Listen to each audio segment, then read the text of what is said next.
దేవుని సంఘములో ఏదైనా పనిని, బాధ్యతను నిర్వహిస్తున్నామంటే అది ఆషామాషీ విషయం కాదు. ఎందుకంటే అది గొప్ప పని, గొప్ప బాధ్యత. మరి అలాంటప్పుడు ఆ బాధ్యతను స్వీకరించే విషయంలో ఎంత జాగ్రత్తగా ఉండాలి? ఈ విషయాలను పరిశీలిద్దాం. మిత్రులారా, మరొకసారి మిమ్మల్నందరినీ ప్రేమధార కార్యక్రమానికి సాదరంగా ఆహ్వానిస్తున్నాం. దేవుని దయలో, ఆయన మహాకృపలో మీరందరూ వర్ధిల్లుతూ, క్షేమంగా మరియు సంతోషంగా ఉన్నారని విశ్వసిస్తున్నాం. ఈ కార్యక్రమాలు మీ ఆధ్యాత్మిక జీవితాలకు మేలుకరంగా ఉంటున్నాయని, అందలి సత్యాలు మీ జీవితంలో అన్వయించుకుంటున్నారని విశ్వసిస్తున్నాం. ఇక ఈనాటి పాఠంలో సంఘాలలో పెద్దలుగా ఉండి బాధ్యతలను నిర్వహించే వ్యక్తులకు ఉండవలసిన విషయాలను గురించి తెలుసుకుందామా? మహిమా ఘనత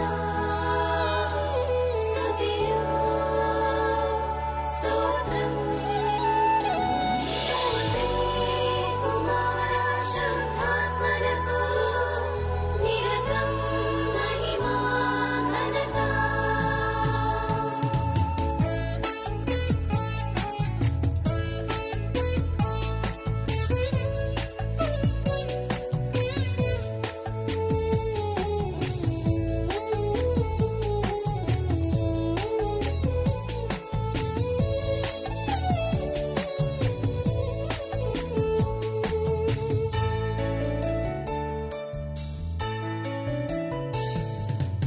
ఆరాధనకు యోగ్యుడా నిత్యము స్తుతించెదను,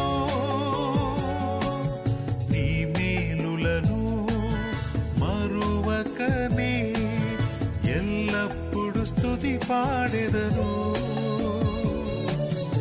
ఆరాధనకు యోగ్యుడా నిత్యము స్తుతించెదను, నీ మేలులను మరువకనే ఎల్లప్పుడు స్తుతి పాడెదను.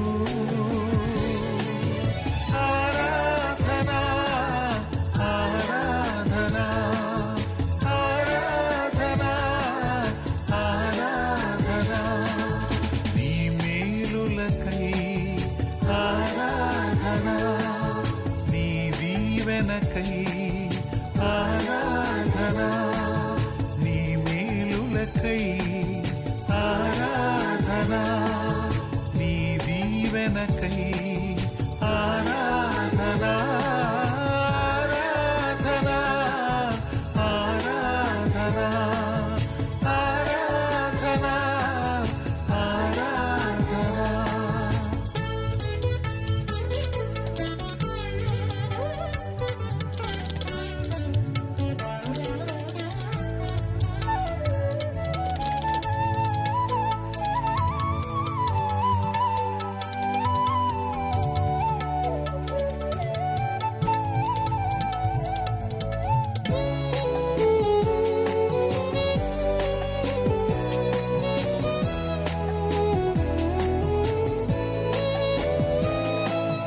దినమెల్ల నీ చేతులు చాపి కౌగిలిలో కాపాడుచుంటివే,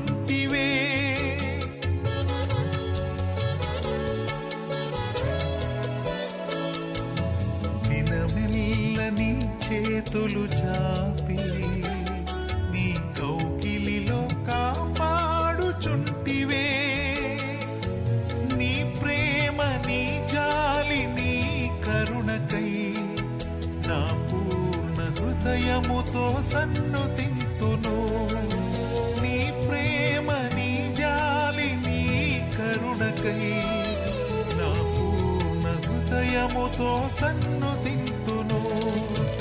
ఆరాధనా ఆరాధనా ఆరాధనా ఆరాధనా, నీ ప్రేమకై ఆరాధనా, నీ జాలికై ఆరాధనా, నీ ప్రేమకై ఆరాధనా, నీ జాలి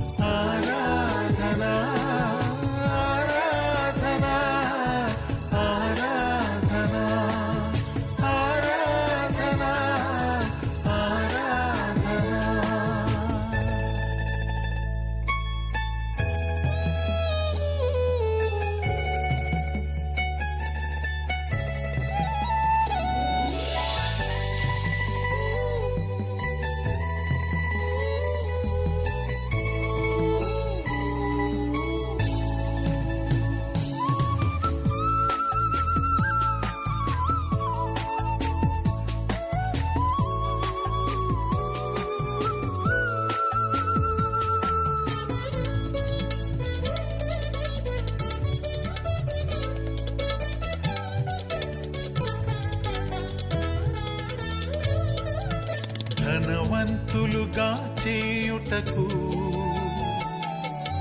దారిద్ర్యతననుభవించినావు.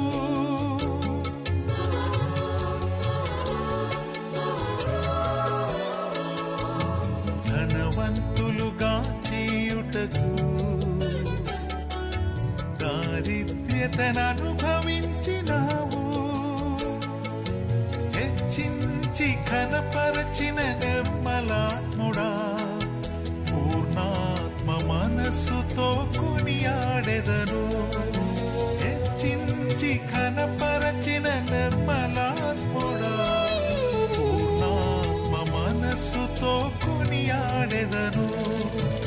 ఆరాధనా ఆరాధనా ఆరాధనా ఆరాధనా నీ కృప కొరకై ఆరాధనా, ఈ స్థితి కొరకై ఆరాధనా, నీ కృప కొరకై ఆరాధనా, ఈ స్థితి కొరకై ఆరాధనా.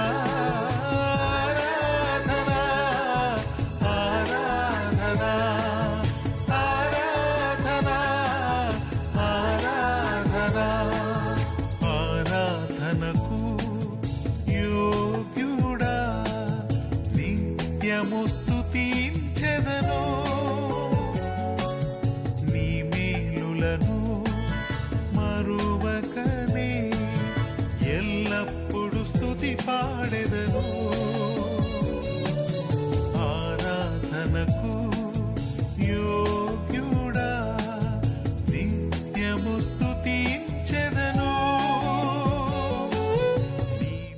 మహోన్నతుడును రక్షకుడైన యేసుక్రీస్తు నమ్మదగిన నామంలో ప్రేమధార టీవీ వీక్షకులందరికీ శుభములు తెలియజేస్తున్నాం. గత కొన్ని రోజులుగా మనము అపోస్తులైన పౌలు తిమోతికి వ్రాసిన మొదటి పత్రిక అధ్యయనాలను ధ్యానిస్తున్నాం. ఇంతవరకు ఈ పత్రిక ద్వారా ఎన్నో నూతన సత్యాలను తెలుసుకొని ఉన్నారని భావిస్తున్నాం. ముఖ్యంగా సంఘమును గూర్చి అందులో ఇమిడి ఉన్న విశ్వాస సిద్ధాంత సూత్రాలను పౌలు హెచ్చరికల ద్వారా నేర్చుకుంటూ వాక్యానుసారంగా వాటిని మన స్థానిక సంఘాల్లో ఆచరిస్తున్నారని తలుస్తున్నాం. ఇక నేటి ఈ పాఠంలో మనము తిమోతికి వ్రాసిన మొదటి పత్రిక 3వ అధ్యాయము 1 నుండి 7 వచనాలను ధ్యానించుకోబోతున్నాం. ముందుగా 3వ అధ్యాయము 1వ వచనాన్ని గమనిద్దాం.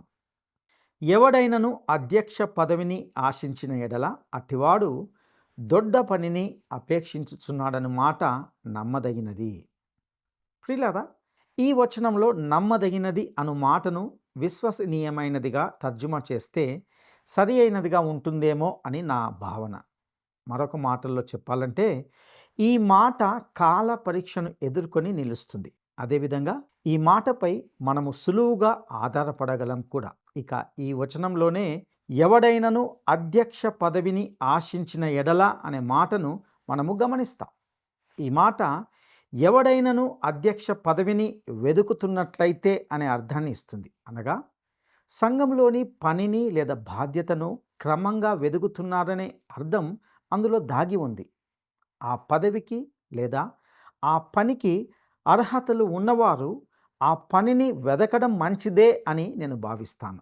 ఆత్మదేవుడు తనకిచ్చిన వరమును నిర్వర్తించడానికి ఆ వ్యక్తికి ఒక స్థానము తప్పక అవసరమై ఉంటుంది. ఒకవేళ ఆత్మదేవుడు ఆ వరమును అనుగ్రహించినప్పుడు, అతన్ని నడిపించినప్పుడు, తనంతట తానే స్వంతగా ఒకవేళ ఆ పదవిని లేక ఆ పనిని వెతికినట్లయితే అదొక విషాదకరంగానే మారే అంశంగా ఉంటుంది. ఈ మాట మనకు మరొక అర్థాన్ని కూడా తెలియజేస్తుంది. అదేమిటంటే స్థానిక సంఘంలో అధ్యక్షులుగా ఒక్కరు మాత్రమే కాకుండా ఒక్కరికంటే ఎక్కువగా పలువురు ఉన్నారు అనే తలంపును కూడా ఇక్కడ మనం చూస్తాం.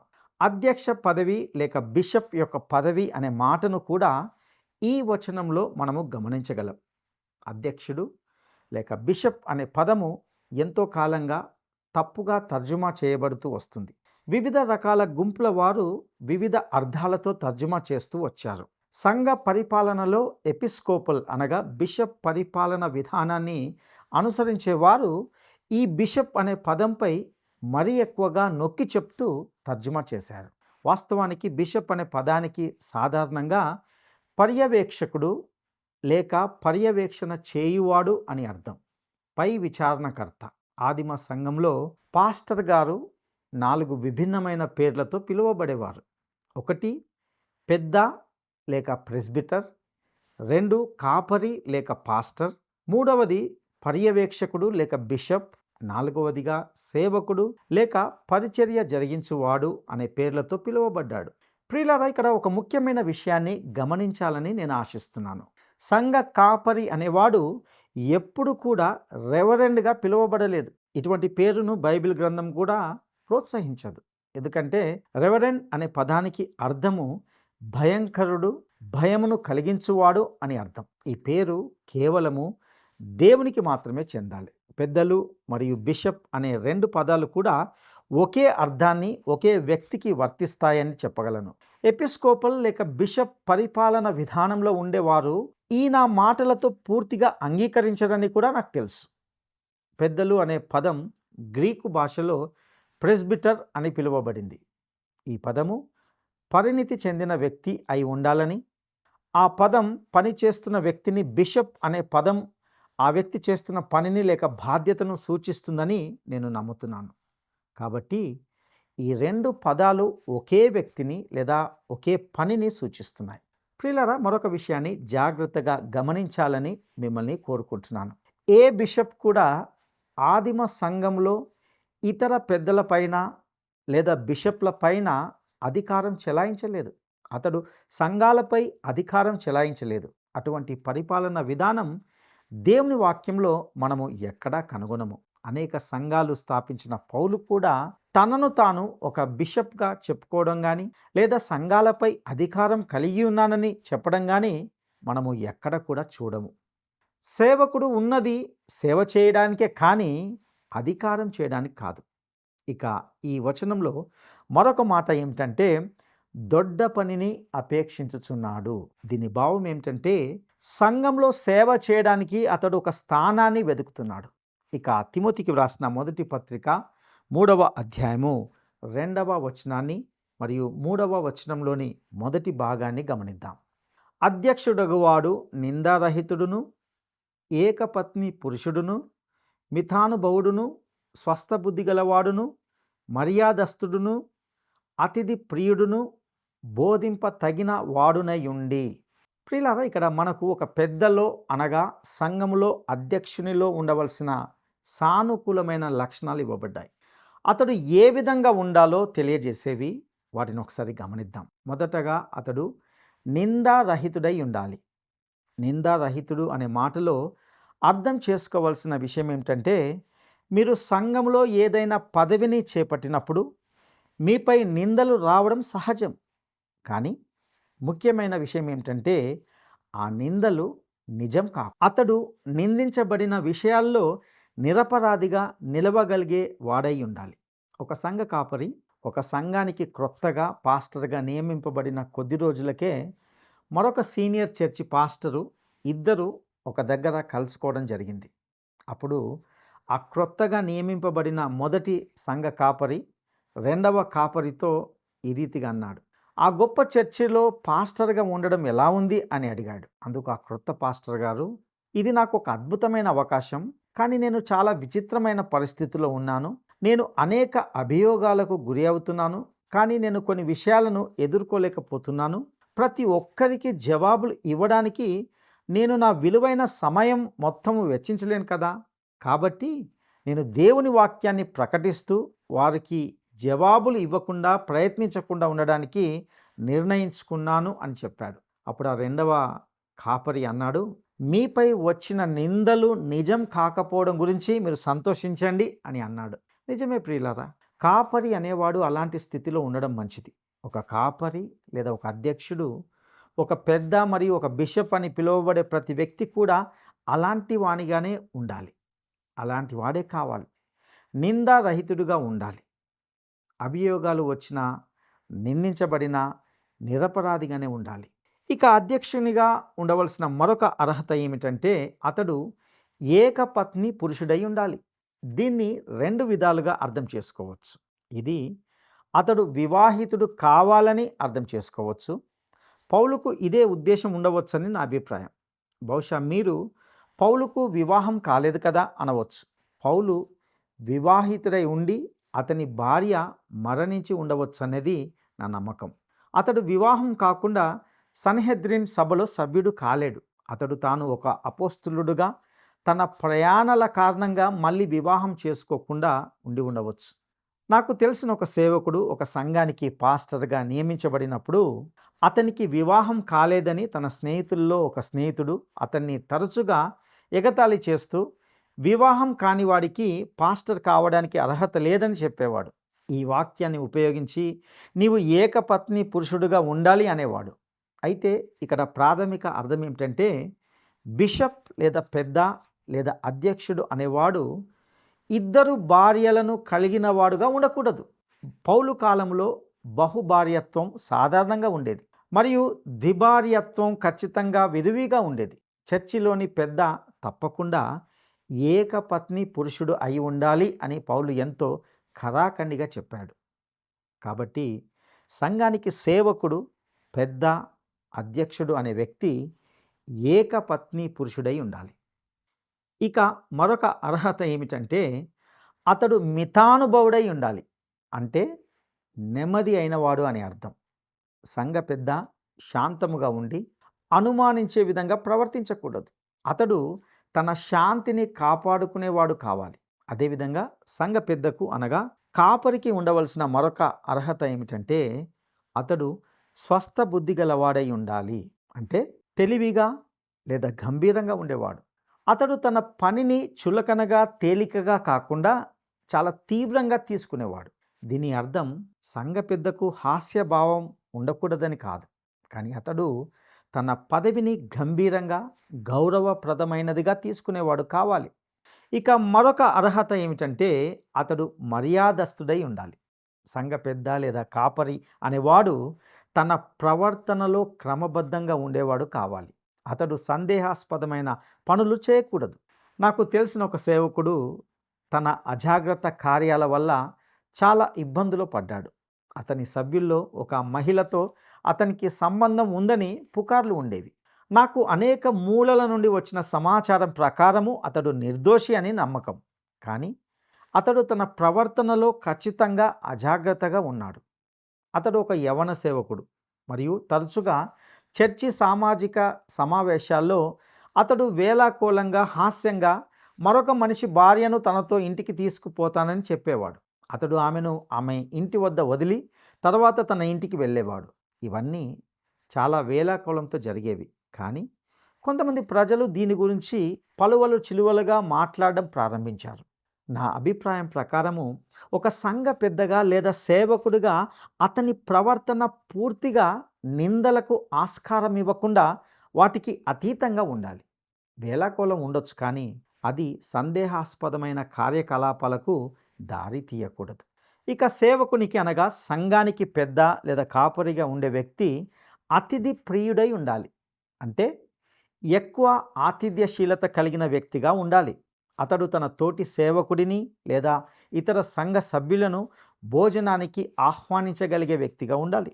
ఇలాంటి వ్యక్తులను సంఘము కూడా ఎప్పుడు ఇష్టపడుతుంది మరియు అనేక సందర్భాల్లో సేవకునిగా ముందు ఉండి ఆయా సంఘ సభ్యులకు ఆతిథ్యం ఇచ్చువారిగా ఉన్నప్పుడు వారు కూడా ఇతరులను ఆదరించడం నేర్చుకుంటారు. అదేవిధంగా సంఘ అభివృద్ధికి ఇది ఎంతగానో తోడ్పడుతుంది. సేవా జీవితంలో ఇలాంటి అద్భుతమైన మరియు ఆతిథ్యశీల సాధారణ సభ్యులను కలిసే అవకాశం మనందరికీ ఉంటుంది. అలాంటి చక్కని ఆతిథ్యశీల వ్యక్తులు ఆయా సంఘాల్లో మనకు తరచుగా కనిపిస్తుంటారు. సంఘానికి అధ్యక్షునిగా అనగా సేవకునిగా ఉండే వ్యక్తి బోధింప తగిన వాడునై ఉండాలి. ఇది నేను ఎక్కువగా నొక్కి చెప్పే విషయమని భావిస్తున్నాను. ఎందుకంటే ఎవరైనా దేవుని వాక్యాన్ని బోధించగలిగిన వాడుగా ఉండకుంటే అతడు సంఘములో సంఘ పెద్దగా కాపరిగా ఉండకూడదని నా అభిప్రాయం. ప్రియులారా, మన సంఘాల్లో కూడా ప్రతి ఒక్కరికి అలాంటి బోధింప తగిన సామర్థ్యం ఉందా లేదా అని పరీక్షించి అతడు ఒక సంఘ పెద్దగా ఉండడానికి అర్హత కలిగి ఉన్నాడో లేదో నిర్ణయించగలిగితే బాగుంటుంది. అది ఒక మంచి ఆలోచన అని ఎప్పుడు నేను అనుకుంటాను. ఇక తిమోతికి వ్రాసిన మొదటి పత్రిక 3వ అధ్యాయము 3వ వచనము 2వ భాగములో సేవకునికి అనగా కాపరికి లేదా సంఘ పెద్దకు ఉండకూడని అర్హతలను మనం గమనిద్దాం. మద్యపానీయు, కొట్టువాడును కాక సాత్వికుడును, జగడమాడని వాడును, ధనాపేక్ష లేని వాడునై అనే మాటను చూస్తాం. ప్రియులారా, ఇక్కడ మనము సేవకునికి ఉండకూడని లక్షణాలను లేక అర్హతలను చూస్తున్నాం. ఒక సంఘ పెద్ద లేదా కాపరి వీటిని కలిగి ఉండవద్దు. అతడు మద్యపాని అయి ఉండకూడదు.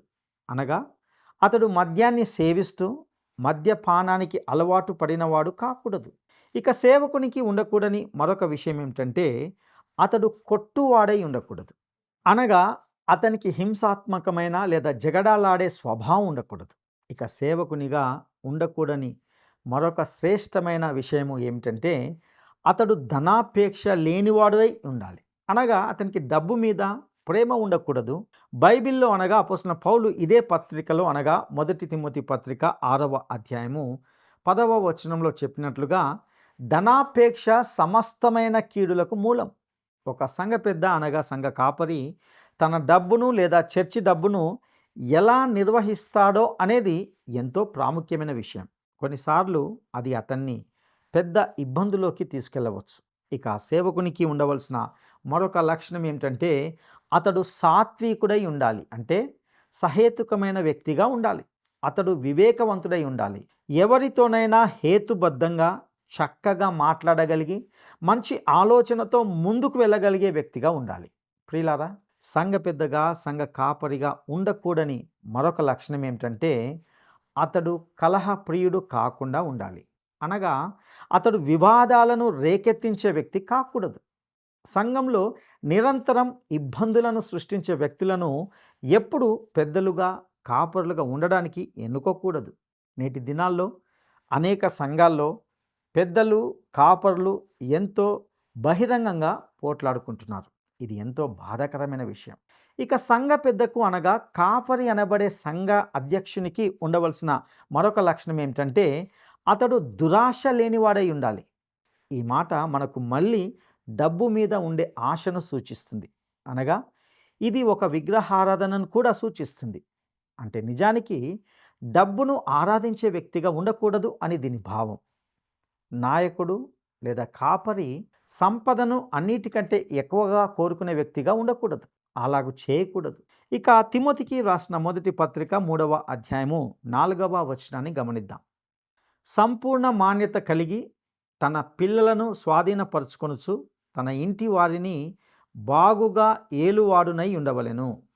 ప్రియులారా, ఒక సంఘ పెద్ద కాపరి అనే వ్యక్తి తన సొంత ఇంటిలో అధికారం కలిగి ఉండాలి, కానీ ఒక నియంతగా మారకూడదు అని దీని యొక్క అర్థం. తిమోతికి వ్రాసిన మొదటి పత్రిక 3వ అధ్యాయము 5వ వచనాన్ని గమనిద్దాం.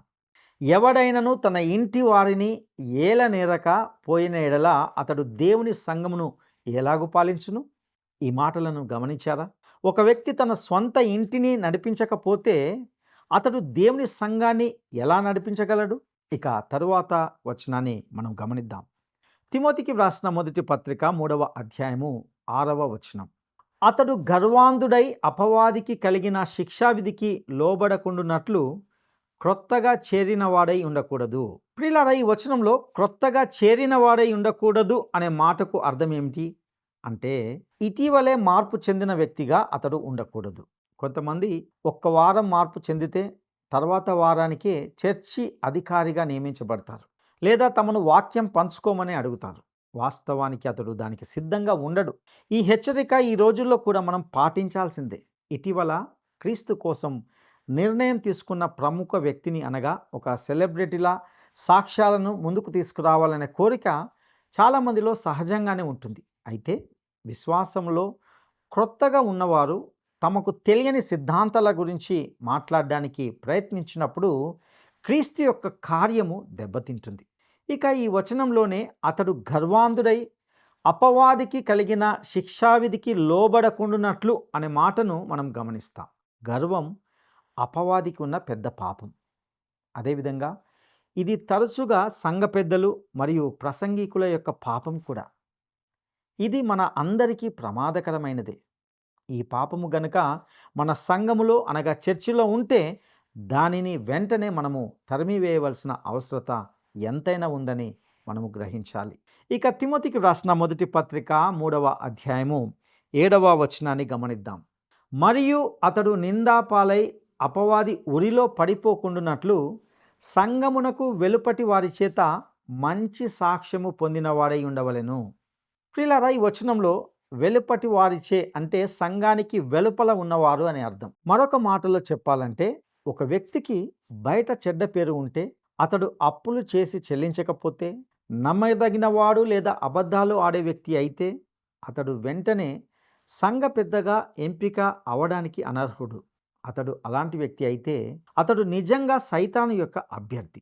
అతడు క్రీస్తు కార్యానికంటే కూడా సైతానునే బాగా ప్రతిబింబిస్తాడు.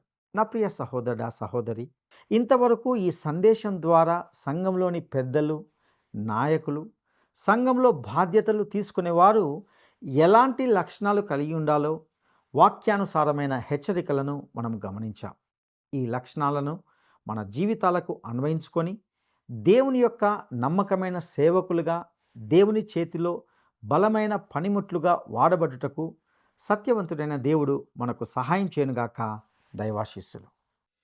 ఆత్మీయ స్నేహితులారా, నేటి ఈ కార్యక్రమం మీ జీవితాలకు ఆశీర్వాదకరంగా ఉందని, ఇందలి సత్యాలు మీ హృదయాలకు హత్తుకునే విధంగా ఉన్నాయని నమ్ముతున్నాం. ఈ క్రమబద్ధమైన అధ్యయనానికి సంబంధించి ఏవైనా ప్రశ్నలు కానీ, సందేహాలు కానీ, లేక మీ వ్యక్తిగత ప్రార్థనా మనవులు కానీ ఉంటే క్రింద ఇవ్వబడిన ఫోన్ నంబర్ ద్వారా మమ్మల్ని సంప్రదించగలరని ఆశిస్తున్నాం.